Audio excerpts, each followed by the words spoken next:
ఎందుకు మరి అదాన్ని కాపాడేందుకు, కాకపోతే నాగేశ్వరాన్ని కాపాడేందుకు కాదు కదా. ఎస్ సార్, ఇక చైనా టారిఫ్లపై సమయాన్ని మరికొంత వాయిదా వేసింది. 90 రోజులు వాయిదా వేసినట్టు ట్రంప్ ప్రకటించడం జరిగింది. అంటే చైనా విషయంలో ఒక రకంగా, భారత్ విషయంలో ఒక రకంగా. భారత్ మీద సుంకాలు విధించడంలో ట్రంప్ ఎంత దూకుడుగా వ్యవహరిస్తున్నారో చూస్తున్నాం. మరి అదే చైనా విషయంలో ఇంత సమయం కూడా ఇస్తుంది అంటే దీన్ని ఎలా అర్థం చేసుకోవాలి? చైనా అంటే ట్రంప్ భయపడుతున్నారా? ఎలా చూడాలి సార్? అంటే ఏప్రిల్లో 245% ట్యాక్స్ వేసాడు చైనా పైన ట్రంప్. ఆ తర్వాత దాన్ని మళ్ళీ 145%కేమో తగ్గించాడు. చైనా కూడా రిటాలియేషన్గా 125% ట్యాక్స్ వేసింది. వేసి ఇక మేము ఈ పిచ్చి రేస్లో పాల్గొనము, 125% తర్వాత నువ్వు ఎంత పెంచినా దాని విలువ ఏమీ లేదు. ఎందుకంటే ఎవడు కూడా ఒక్క వస్తువు కొనడు, కొంటే కదా ట్యాక్స్ పడేది. ఒక స్టేజ్ దాటాక ఎవడు కూడా ఆ వస్తువును ఖరీదే చేయడు. అలాంటప్పుడు 125 వేసినా 1125 వేసినా తేడా లేదు కనుక we will not join this mad race అనే చైనా ఊరుకుంది, అక్కడ ఆగింది. మేలో జెనీవాలో అమెరికా చైనాల చర్చలు జరిగి దీన్ని తగ్గించడానికి అంగీకరించారు. ఇప్పుడు అమెరికా 30% ట్యాక్స్ వేస్తుంది, చైనా 10% ఏమో ట్యాక్స్ వేస్తుంది. సో దీన్ని ఇప్పుడు ఫైనల్గా ఒప్పందం కుదరాలి. ఈ ఒప్పందం కుదరటానికి మరో 90 రోజుల వెసులుబాటు ఇచ్చాడు ట్రంప్ ఏకపక్షంగా. మీరు నవంబర్ వరకు ఇప్పుడు అవకాశం ఉంటుంది. మనకు తెలుసు ఇండియా పైన ఆల్రెడీ ఆగస్టులోనే, ఈ నెలలోనే 25% ఇంప్లిమెంటేషన్ మొదలయ్యాయి. రష్యా నుంచి ఆయిల్ కొంటున్నందుకు మరో 25% వడ్డించాడు. అది ఆగస్టు 27 నుంచి అమలవుతుంది. మరి భారత్ పైన 50% సుంకాలు ఆల్రెడీ అందులో 25% అమలై మరో 25% ఆగస్టు 27 నుంచి ఎందుకు అమలవుతున్నాయి? చైనాకు నవంబర్ వరకు కూడా ఎందుకు అవకాశం ఇచ్చాడు? చైనా అమెరికాకు మిత్రదేశం కాదు, స్ట్రాటజిక్ రైవల్. ఇండియా మిత్రదేశం, స్ట్రాటజిక్ పార్ట్నర్. స్ట్రాటజిక్ పార్ట్నర్ పైనేమో వార్తలు, వాయింపులు, దాడులు, స్ట్రాటజిక్ రైవల్కోమో వెసులుబాట్లు, రాయితీలు. దీన్ని ఎలా అర్థం చేసుకోవాలి? ఎందుకు ఇలా జరుగుతుంది? చైనాకోమో టారిఫ్లు వాయిదా వేస్తున్నాడు, ఇండియాకోమో టారిఫ్ల మోత విధిస్తున్నాడు. నిజమే రష్యన్ ఆయిలే కారణమైతే ఇండియానే కొంటుందా? చైనా కొనడం లేదా? ఇండియా కన్నా చైనా ఎక్కువ కొంటుంది.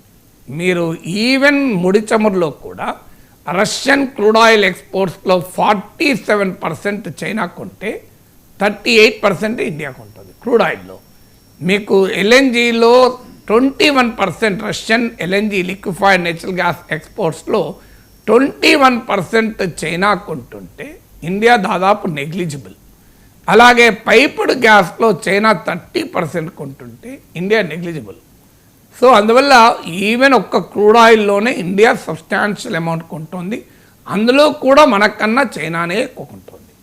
ఇక ఇది కాక ఇరానియన్ ఆయిల్ కూడా ఉంది. అమెరికా శాంక్షన్ చేసింది ఒక్క రష్యన్ ఆయిలే కాదు, రష్యన్ ఆయిల్ ఎక్స్పోర్ట్సే కాదు, Iranian oil export, వెనిజులన్ oil exports కూడా శాంక్షన్.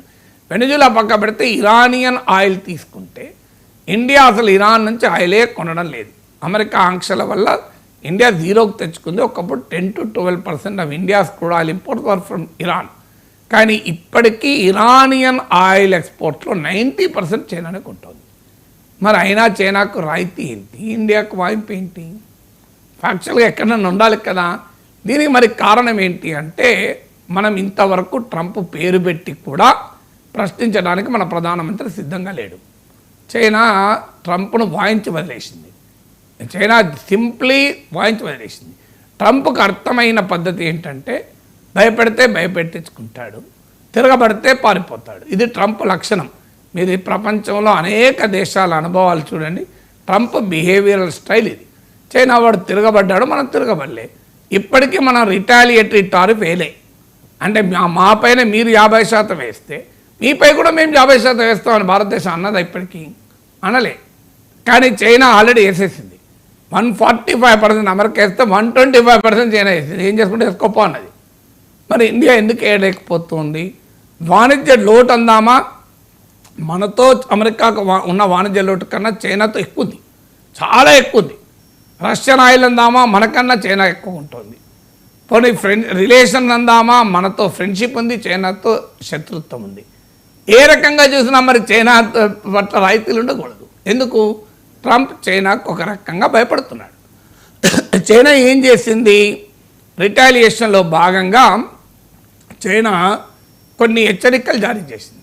ఉదాహరణకు rare earth metals, rare earth magnets ఉంటాయి. ఈ రేర్ ఎర్త్ మ్యాగ్నెట్ సరఫరా పైన ఆంక్షలు పెట్టింది. దాంతో అమెరికన్ క్రిటికల్ మెటీరియల్స్ ఇవి లేక అమెరికా ఇబ్బందుల్లో పడడం మొదలుపెట్టింది. రెండవది హాలిడే షాపింగ్ అని ఉంటుంది. అమెరికాలో మీకు ఇయర్ ఎండింగ్ అనేది క్రిస్మస్ వస్తుంది, న్యూ ఇయర్ వస్తుంది కనుక హాలిడే సీజన్, ఇయర్ ఎండింగ్ ఇది హాలిడే సీజన్ ఫర్ అమెరికా. ఈ హాలిడే సీజన్లో భారీగా షాపింగ్ ఉంటుంది. సో దానికి ముందుగా అమెరికన్ రిటైలర్స్ ఈ డిసెంబర్ జనవరిలో హాలిడే సీజన్ కనుక సెప్టెంబర్ అక్టోబర్ ఆ ప్రాంతంలో ఇంపోర్ట్ చేసుకొని స్టాక్స్ పెంచుకుంటారు. ఎందుకంటే తర్వాత మీకు భారీగా షాపింగ్ ఉంటుంది కనుక. సో ఈ టైంలో కనుక చైనా, ఎందుకంటే ఈ అమెరికా రిటైలర్స్ ఇంపోర్ట్ చేసుకునే వస్తువుల్లో అత్యధికం చైనా నుంచే. ఇప్పుడు కనుక చైనా పైన టారిఫ్లు ఉంటే మామూలుగా ఉండదు, బీభత్సంగా అమెరికాలో వస్తువుల ధరలు పెరుగుతాయి. ఆల్రెడీ అమెరికాలో ఇన్ఫ్లేషన్ పెరుగుతోంది, వస్తువుల ధరలు పెరుగుతున్నాయి. అందువల్ల ఈ అవకాశాన్ని చైనా వాడుకుంటోంది. అంటే చైనా పైన అమెరికా ఆధారపడడం వల్ల మీకు చైనాకు ట్రంప్ భయపడాల్సిన పరిస్థితి. మూడవది ఏంటి? అమెరికన్ ట్రెజరీస్లో, అమెరికన్ ప్రభుత్వ బాండ్లలో పెద్ద ఎత్తున చైనా పెట్టుబడి పెట్టింది. చైనా కాదు, జపాన్ కూడా పెట్టింది. ఆ మధ్య జపాన్ వాళ్ళు కాస్తంత అమ్మేస్తే అమెరికన్ బాండ్ ప్రైసెస్ భారీగా పడిపోయాయి. చైనా కూడా ఒక ఇండికేషన్ ఏమిచ్చిందంటే, జపాన్ కొద్దిగా అమ్మితేనే మీ పరిస్థితి ఇట్లయింది, మేము కనుక భారీగా అమ్మడం మొదలు పెడితే చైనా ప్రభుత్వ బాండ్ మార్కెట్ కాస్త కుప్పకూలుతుంది. చైనా ఎకానమీ, చైనా కనుక షాక్ ఇస్తే అమెరికన్ ఎకానమీ విలవిలలాడుతుంది, అమెరికన్ స్టాక్ మార్కెట్లు దెబ్బతింటాయి, అమెరికన్ ప్రభుత్వ బాండ్లకు ట్రెజరీ బిల్లకు విలువ లేకుండా పోతుంది. అందువల్ల ఈ రకంగా చైనా బెదిరించడం వల్ల అమెరికా అనివార్యంగా వినాల్సి వస్తుంది. అందుకే ట్రంప్ ఇవాళ ఎట్లా బయటపడాలి ఎగ్జిట్ స్ట్రాటజీ లేక విలవిల తాడలాడుతున్నాడు. Jinping is my friend so అని మొదలు పెడుతున్నాడు. మోడీ ఫ్రెండ్ కాదు, జింపింగ్ ఫ్రెండ్ అట. సో అందువల్ల చైనాతో ఇప్పుడు జింపింగ్తో సమ్మిట్ మీటింగ్ కోసం ఆరాటపడుతున్నారు. చైనాతో ట్రంప్ జింపింగ్ సమ్మిట్ మీటింగ్ పెట్టుకొని దీన్ని ఏదో రూపంలో తానే గెలిచానని చూపెట్టుకొని చైనాతో మొదలుపెట్టిన ఈ వాణిజ్య పోరు నుంచి బయటపడాలని ట్రంప్ చూస్తున్నాడు. వాస్తవంగా ట్రంప్ అనుకున్నాడు ఏంటంటే, ఇదే బుల్లి అంటారే, ఎవరినైనా బెదిరించగలం అనుకుంటాడు. వీధి రౌడీ ఉంటాడు అనుకోండి, వాడు ఏం కండలు తిప్పుతూనే ఉంటాడు, అమ్మ ఎవరినైనా అంత చూస్తా అంటాడు. అంతకన్నా బలమైన వాడు వచ్చి కొడితే పారిపోతాడు. సో ట్రంప్ ఏమనుకున్నాడు, నేను ఎవరినైనా బెదిరిస్తా అనుకున్నాడు. పుటిన్ దగ్గర డామిట్ కథ అడ్డం తిరిగింది. ఇప్పుడు అలాస్కాకు పరుగులు తీస్తున్నాడు, అమెరికన్ టెరిటరీ అలాస్కా. కానీ ఐఎమ్ గోయింగ్ టు రష్యా అంటున్నాడు. చూడండి ట్రంప్ బయట చూడండి, ఐఎమ్ గోయింగ్ టు రష్యా అంటున్నాడు. ఆయనకు అలాస్కా రష్యాలో ఉందనుకుంటున్నాడేమో.